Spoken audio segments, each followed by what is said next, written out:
Bonjour! Dans Google Chrome, il est possible de travailler en mode multi-utilisateur. Ainsi, nous pouvons créer des sessions pour les comptes de nos parents, famille et amis, tout cela à l'intérieur du navigateur Chrome d'un seul et même ordinateur. On y arrive en créant des profils différents. Remarquez mon ordinateur. Dans le bas complètement, vous avez 4 logos représentant Google Chrome. Chacun de ces logos a une petite icône en bas à droite représentant le compte dans lequel le profil a été associé. Ainsi, si je viens cliquer sur le premier logo de Google Chrome, je viens d'ouvrir mon compte personnel avec 3 fenêtres de navigation. Donc, dans la première fenêtre, le compte Google, on voit que je suis vraiment connecté avec mon compte personnel. Dans ma deuxième fenêtre, j'ouvre mon compte courriel. Dans ma troisième fenêtre, je trouve Google Actualité. Si vous remarquez, je viens plus bas, je viens cliquer sur la deuxième fenêtre.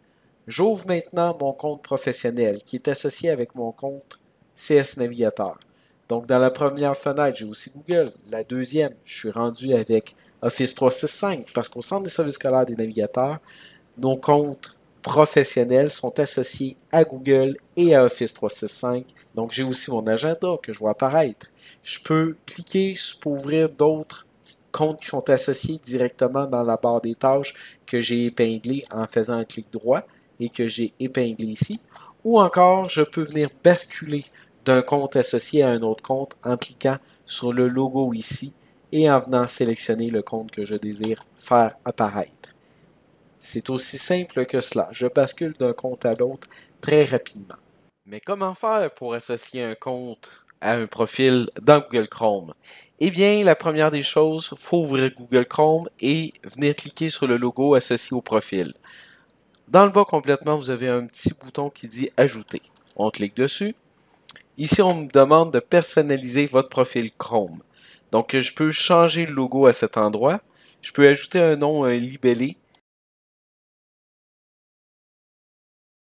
Je peux cocher la case Créer un raccourci sur le bureau ou pas. Donc, à vous de voir si vous désirez l'avoir sur le bureau. Je clique sur le bouton OK. On arrive sur la page de personnalisation de Chrome. Je clique sur Démarrer.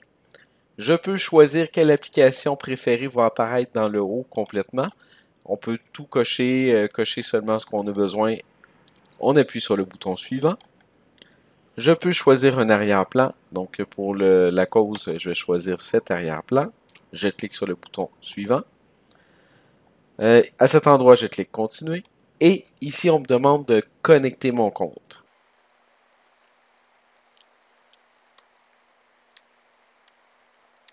N'oubliez pas que seuls les comptes Google fonctionnent pour la synchronisation dans Google Chrome.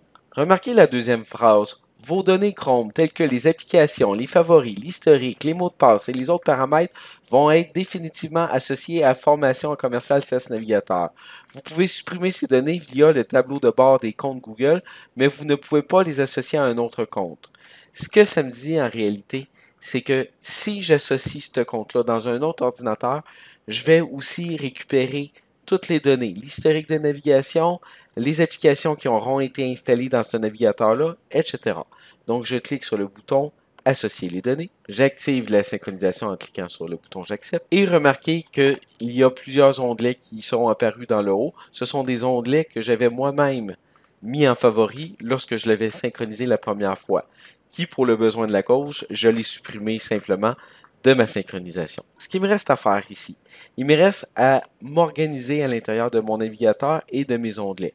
Donc, le premier onglet, pour moi, j'aime beaucoup avoir Google qui apparaît à cet endroit. Le deuxième onglet, j'aime beaucoup avoir les adresses courriels. Ici, je suis dans un compte qui est partagé entre Office 365 et Google. La partie courriel, c'est Office 365 qui la gère. Donc, pour ça, il faut que j'aille sur office.com et que je m'authentifie avec mon compte de connexion Office pour avoir accès à mes courriels. Vous voyez que les comptes, le mot de passe, tout ça a été gardé en mémoire sans rien faire de ma part. Je n'ai même pas besoin de l'inscrire parce que le compte a déjà été associé dans le passé. Je clique sur le bouton Se connecter. Et maintenant, je suis rentré dans Office.com et je peux cliquer sur Outlook. J'ai Outlook qui apparaît, je suis très heureux. Je le déplace, mon onglet, pour être juste à côté de Google. Celui-ci, je n'en ai plus besoin, je peux le fermer définitivement. Un troisième onglet que j'aime bien avoir dans ce type de compte-là, c'est cliquer sur le calendrier, soit en ouvrant dans un nouvel onglet avec le bouton droit, ou encore vous pouvez utiliser la roulette de votre souris qui elle-même est un bouton. Donc, en cliquant avec la roulette de votre souris, ça a le même effet que de faire un clic droit, ouvrir dans un nouvel onglet. Cette fois, j'ai l'agenda. Donc, j'ai Google, j'ai Outlook, j'ai mon agenda. Ce qui me reste à faire, c'est cliquer sur les trois petits points et aller dire à Google Chrome que je veux que chaque fois que je vais ouvrir Google Chrome avec ce profil d'utilisateur, qu'il m'ouvre ces trois onglets-là. Donc, pour ça, je vais cliquer sur Paramètres. Je vais descendre un peu plus bas dans la liste qu'il y a ici et je vais au démarrage cliquer sur Ouvrir une page ou un ensemble de pages spécifiques et cliquer sur la case Utiliser les pages actuelles. Donc, vous voyez que c'était comme ça qui avait déjà été fait dans le passé pour ma part. Donc, il l'a gardé en mémoire, même si je l'avais supprimé ce compte-là. Donc, du moment où je vais quitter et que je vais revenir dans ce profil d'utilisateur-là, il va me réouvrir avec les trois mêmes onglets sans aucun problème. Remarquez ici le petit symbole d'erreur qui apparaît. Lorsque je clique sur les trois petits points, on me dit tout de suite qu'il y a une nouvelle extension qui a été ajoutée, une extension Antidote.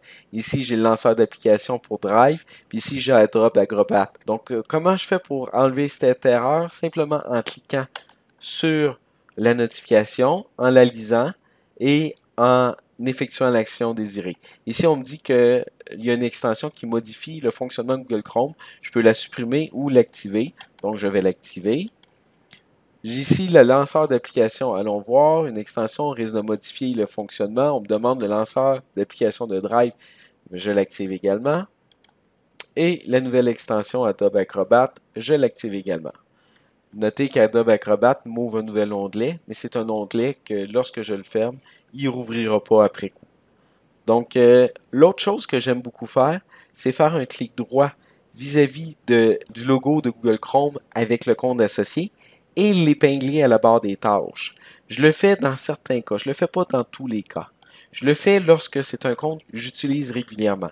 Là, j'en ai beaucoup, beaucoup trop. Probablement que certains des comptes que j'utilise moins, je le détacherai de la barre des tâches, ce qui allégerait ma barre des tâches. Mais comment faire pour supprimer un profil qu'on n'utilise plus? Eh bien, pour cela, on ouvre Google Chrome. Dans la barre des profils, ici, il y a une roue dentée qui me dit Autres profils. Donc, en cliquant sur la roue dentée, je vois la liste de tous les profils qui y sont associés. Et je peux cliquer sur les trois petits points, supprimer un profil. Il y a une fenêtre qui va apparaître. Voulez-vous supprimer ce profil? Cette action aura pour effet de supprimer définitivement vos données de navigation de cet appareil. Pour récupérer vos données, activez la synchronisation en tant que et l'adresse courriel du profil qui a été associé. Donc, je clique sur le bouton Supprimer. Du moment que c'est fait, c'est assez rapide. Lorsque vous venez consulter la liste des profils qui sont associés, vous voyez, il est déjà disparu. Donc, tout a été effacé pratiquement instantanément. Ce que je viens de vous montrer ici, c'est qu'un compte est associé à un profil. Sachez aussi qu'il est possible d'associer plusieurs comptes Google dans un seul et même profil. Donc, pour vous le présenter, je vais utiliser mon compte professionnel et je retourne dans Google. Donc, plutôt que de venir cliquer sur le logo représentant les profils, je vais venir cliquer sur le logo représentant les comptes et vous voyez qu'à l'intérieur d'un même compte, je peux avoir plusieurs comptes. Donc ici, je pourrais utiliser le compte François Gagnon ou encore utiliser un autre compte de service à cet endroit. Bien qu'il paraît plus évident d'enregistrer plusieurs comptes dans un même profil, je vous recommande plutôt l'inverse. Préférez créer un profil différent pour chacun de vos comptes Google, car le fait d'associer un compte Google à un profil amène plusieurs avantages. En effet, dans le cas où vous utiliseriez plusieurs ordinateurs avec le même profil, celui-ci conserverait les données de navigation synchronisées dans chacun des ordinateurs, les extensions installées, les mots de passe sauvegardés dans ce même profil. Et dans le cas où vous seriez plusieurs utilisateurs à vous partager le même profil, cela reste avantageux, car vous retrouveriez le même setup auquel votre équipe de travail s'est habituée. Par contre, si vous partagez un même compte entre plusieurs individus, Méfiez-vous à ne pas enregistrer vos mots de passe personnels dans le profil, sans quoi tous les membres de votre équipe y auraient accès. Tout ce que je viens de vous présenter dans Google Chrome, ça s'appelle le mode normal. Sachez qu'au total, il existe 3 modes dans Google Chrome.